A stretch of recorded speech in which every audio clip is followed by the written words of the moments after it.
సంవత్సరాల పరిపాలనను పూర్తి చేసుకున్నాం. అందుకే మిత్రులారా, క్రియాశీలక కార్యకర్తలకు, కాంగ్రెస్ నాయకులకు నాకు విజ్ఞప్తి ఒకటే, రేపు జరగబోయే మున్సిపల్ ఎన్నికలలో ఖమ్మం జిల్లా 100% కాంగ్రెస్ పార్టీ జెండా ఎగరాలి, బీఆర్ఎస్ ను బొందబెట్టాలి. బీజేపీ అయితే ఆనమాలు కూడా ఖమ్మం జిల్లాలో లేవు. ఎక్కడ కూడా ఏకలింగం తోకలింగం కూడా బీజేపీ వాళ్ళు ఖమ్మంలోకి మీరు రానియలే. మీరు తెలివి కల్లోలు. అందుకే బీజేపీని రాజ్యాంగానికి ప్రమాదం పొంచి ఉందని మొదటి నుంచి ఖమ్మం జిల్లాలో బీజేపీని నిషేధించిండ్రు. ఆ నిషేధం భవిష్యత్తులో కూడా కొనసాగుతుందని నేను విశ్వసిస్తున్నా. కాకపోతే మారీచులు మళ్ళా బయలుదేరిండ్రు. శివరాసన్లు నిన్నమన్ననే మీటింగులు పెట్టిర్రు ఖమ్మంలో.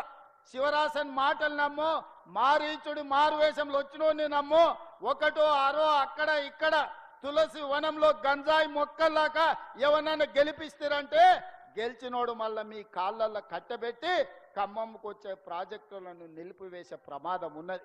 ఇవాళ మిత్రులు శ్రీనివాసరెడ్డి గారు ఇక్కడ నుంచి ఎమ్మెల్యే మంత్రిగా ఉన్నాడు కాబట్టి మున్నేరు పాలేరు ప్రాజెక్టు ఇవాళ మనం తెచ్చుకోగలిగినాం. ఇవాళ నర్సింగ్ కాలేజీను ప్రారంభించుకోగలిగినాం. ఇవాళ జేఎన్టీయూకు అవసరమైన నిధులను ఇచ్చుకోగలిగినాం. సీతారామ ప్రాజెక్టును ప్రారంభించుకోగలిగినాం. భవిష్యత్తులో పనులను కొనసాగించే పరిస్థితి ఉన్నది.